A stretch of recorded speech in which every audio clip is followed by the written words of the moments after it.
Baik, bismillahirrahmanirrahim. Assalamualaikum warahmatullahi wabarakatuh. Waalaikumsalam warahmatullahi wabarakatuh. Allahumma rabbana lakal hamdu anta qiyamus samawati wal ard wa ma fihin. Allahumma salli ala Muhammad wa ala ali Muhammad. Baiklah, kita kembali lagi ke kajian Al-Quran secara tafsiriyah. Adapun surah yang kita bahas adalah surat An-Nasyiah ayat 34 sampai dengan 46. Saya minta kepada teman-teman bisa memberi tafsir pada ayat ini dan sesuai dengan pengalaman dan bacaannya. Mari kita baca dulu ayat yang akan kita bahas dalam bahasan tafsiriyah. A'udzu billahi minasy syaithanir rajim. A'udzu billahi minasy syaithanir rajim. فإذا جاءت الطامة الكبرى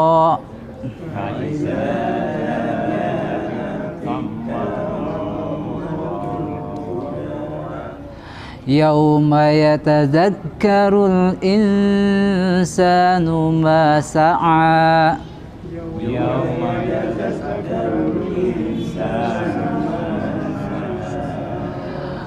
وبرزت الجحيم لمن يراه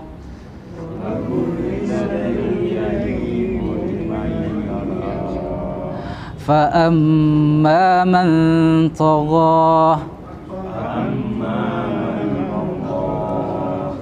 وآثر الحياة الدنيا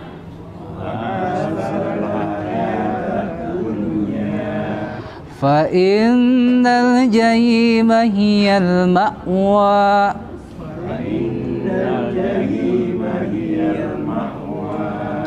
وأما من خاف مقام ربه ونهى النفس عن الهوى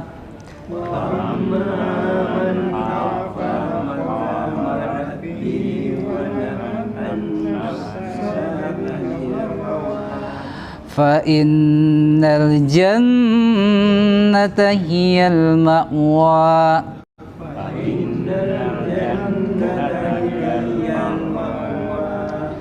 يسألونك عن الساعة أيان مرساها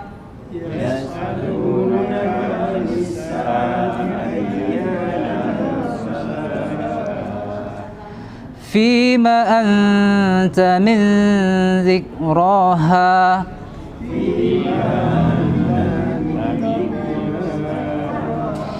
إلى ربك منتهاها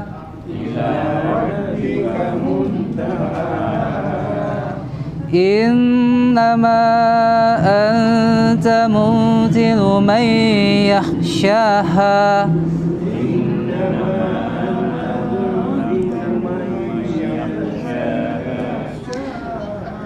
كأنهم يوم يرونها لم يلبثوا إلا عشية أو ضحاها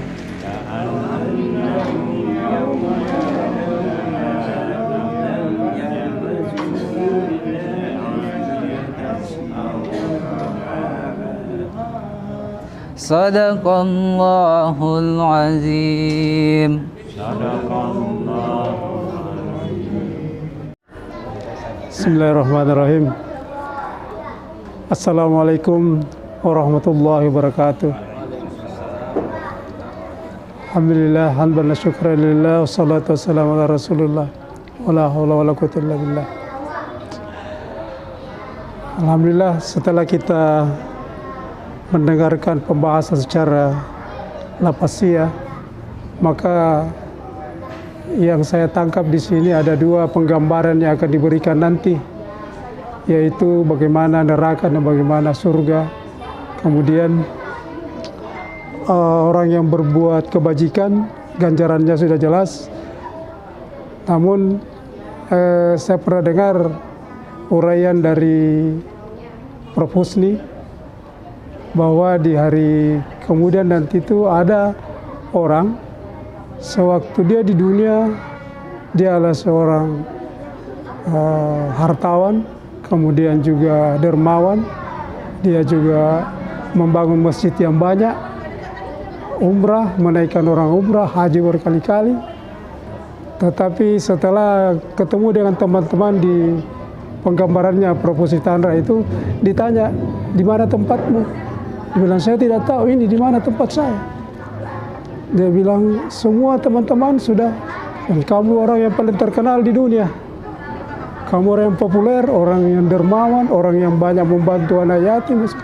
Di mana? Dan saya juga heran ini, kenapa dialognya begitu, Pak Husni gambarankan begitu. Setelah dia coba kau tanya penjaga surga, malaikat Ridwan. Coba. Maka dengan berusaha payah dia bisa ketemu dengan mereka itu. Singkat cerita, ditanya di mana tempat saya. Ditanya namanya, sudah ditanya namanya. Penggambarannya itu layar lebar yang dia besar. Diklik itu, sek, cari nama. Tidak ada memang namanya. Tidak ada. Balik lagi ke neraka, tanya juga. Tidak ada juga tempatnya itu di mana. Nanti setelah kembali bertanya kepada malaikat, oh ternyata kamu sudah dapat semua. Kamu orang yang terkenal, populer, didengar di mana-mana, seorang dermawan. Tapi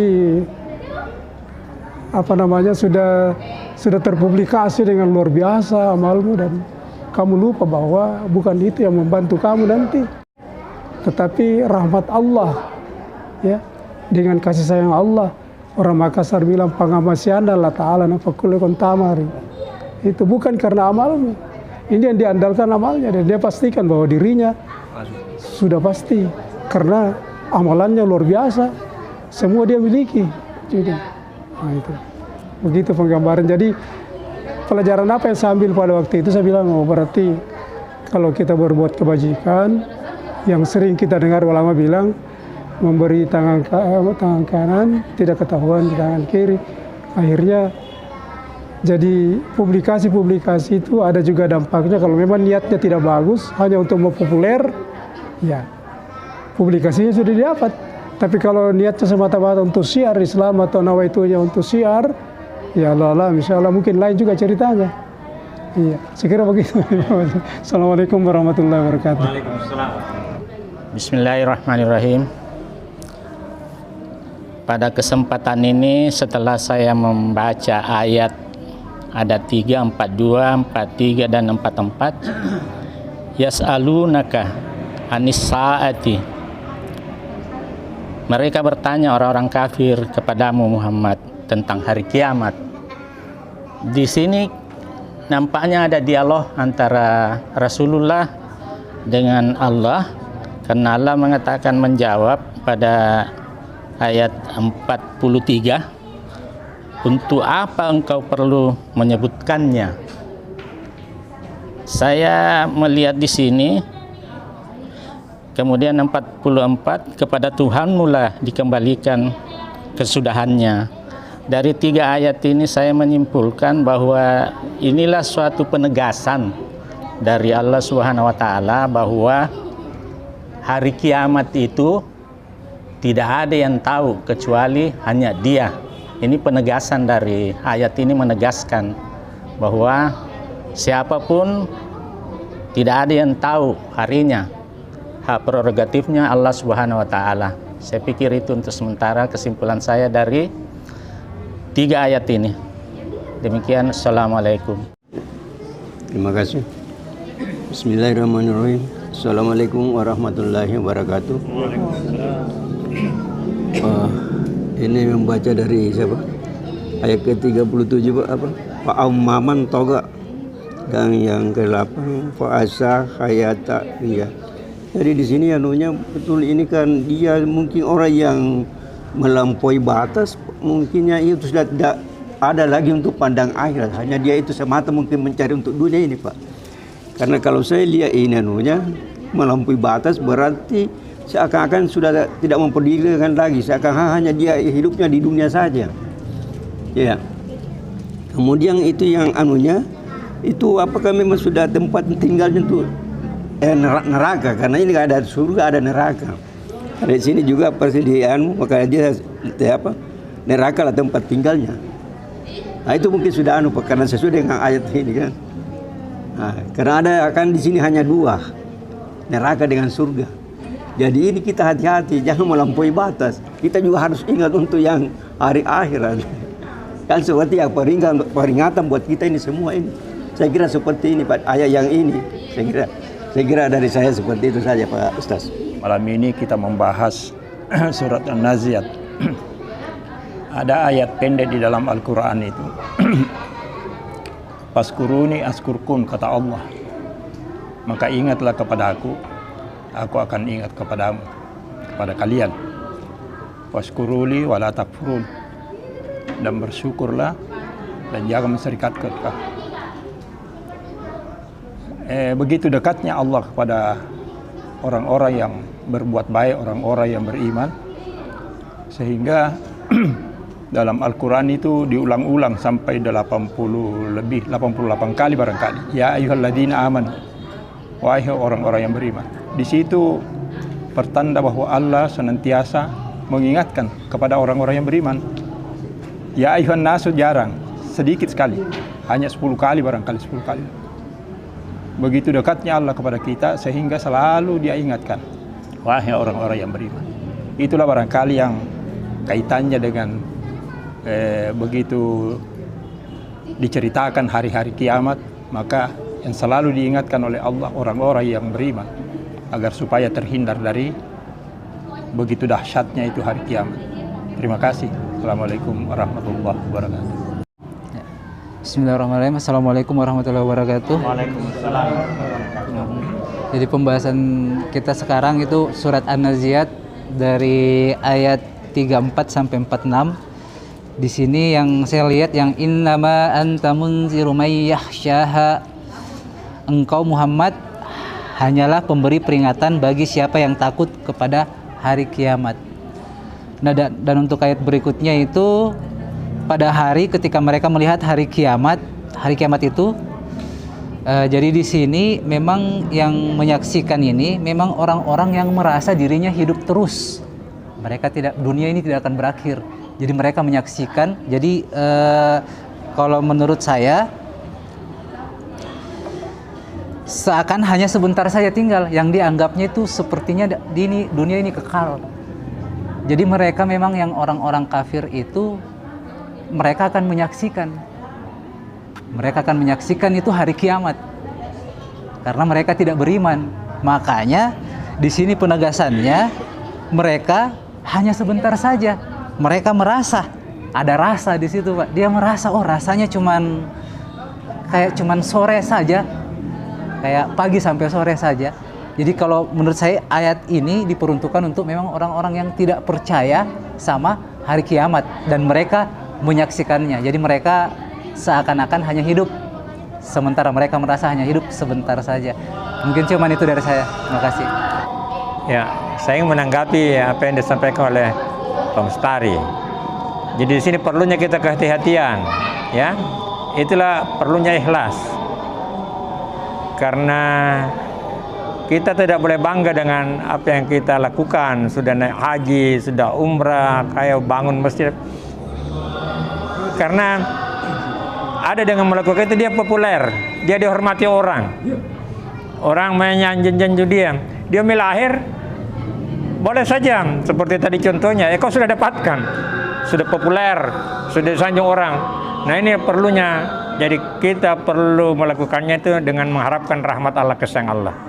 Karena surga itu sangat tergantung pada kasih sayang Allah. Jadi kita lakukan saja, tapi itulah intinya ikhlas.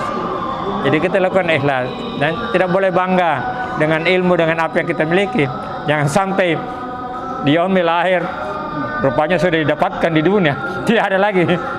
Ya makanya itu kita punya doa selalu, Rabbana atina fid dunya hasanah wa fil akhirati hasanah wa qina azabannar.